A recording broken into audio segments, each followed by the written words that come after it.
नमस्कार दोस्तों, आप सुन रहे हैं रेडियो पीटी और मैं हूं आपके साथ आपका आरजे अर्पित गुप्ता। प्रोग्राम दुनियादारी में आपका स्वागत है। बात करते हैं कजान की। क्या दुनिया की 3 महाशक्तियां वास्तव में मिलाएंगी हाथ? सवाल यह है कि क्या ब्रिक्स में पुतिन निभाएंगे जिम्मेदारी भारत चीन के रिश्ते सुधारने की? अगर हाँ, तो इसका ग्लोबल असर क्या हो सकता है? सवाल तो यह भी है कि दुनिया की तेजी से विकसित होती अर्थव्यवस्थाओं का समूह है ब्रिक्स। इसकी 16वीं समिट का आतिथ्य कर रहा रूस का कजान शहर। इसमें रूस और भारत के अतिरिक्त चीन, ब्राजील, साउथ अफ्रीका समेत 28 देशों के राष्ट्र प्रमुख भाग ले रहे हैं। सबसे अहम बात यह है कि क्या इस साल समिट की अध्यक्षता कर रहे रूस के राष्ट्रपति पुतिन और यहीं आज भारत के प्रधानमंत्री मोदी का भाषण हुआ है। महत्वपूर्ण ये जानना भी है कि ब्रिक्स ने यूरोपियन यूनियन को पछाड़ दिया है और अब वह दुनिया का तीसरा सबसे शक्तिशाली आर्थिक संगठन बन चुका है। इस तथ्य से ही ब्रिक्स का महत्व समझा जा सकता है कि आज की तारीख में भी ग्लोबल जीडीपी में जहां यूरोपियन यूनियन के देशों की कुल हिस्सेदारी 14% है, वहीं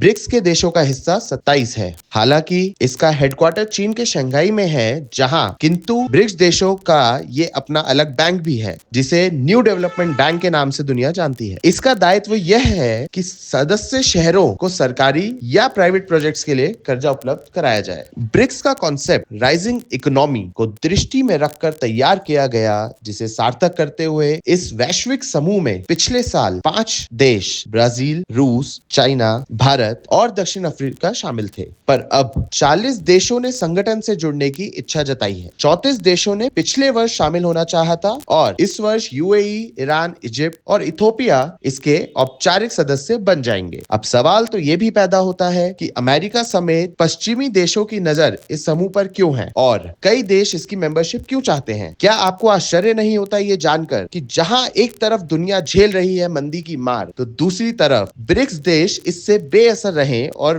विकास के रास्ते पर तेजी से आगे बढ़ते रहें। इसका एक विशेष उदाहरण वर्ष 2008 से 2009 का दौर है, जहां पश्चिमी देशों के लिए आर्थिक संकट का संदेश था। उसी समय ब्रिक्स देशों की अर्थव्यवस्था तेजी से आगे बढ़ रही थी। ध्यान देने वाली बात तो यह भी है कि उस आर्थिक संकट से पहले पश्चिमी देश दुनिया की 60% से 80% तक अर्थव्यवस्था को नियंत्रित करते थे, लेकिन मंदी के दौर ने दुनिया को बताया कि ब्रिक्स देशों की इकोनॉमी ग्रोथ में तेजी से आगे बढ़ने और पश्चिमी देशों को टक्कर देने की क्षमता है। ताजा खबर यह है कि अब पश्चिमी देशों के लिए ब्रिक्स बन गया है बड़ी चुनौती। हाल ही में पुतिन ने स्विफ्ट पेमेंट सिस्टम की तरह ब्रिक्स के एक अलग पेमेंट सिस्टम की तैयारी की जानकारी दी थी, तो दूसरी तरफ पिछले ही साल ब्राजील के राष्ट्रपति लूला दी सिल्वा ने एक समिट में कहा था कि ब्रिक्स संगठन के देशों को व्यापार करने के लिए एक नई करेंसी बनानी चाहिए। डॉलर में ट्रेड करने का वक्त अब चला गया।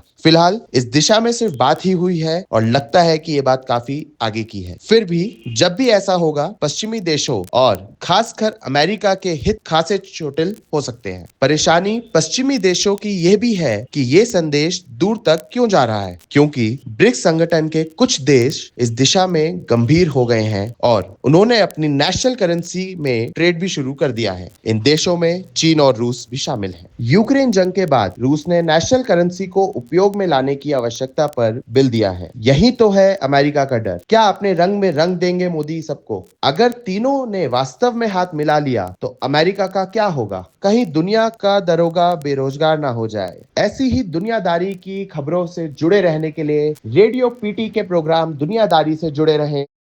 Radio radio radio radio radio PT.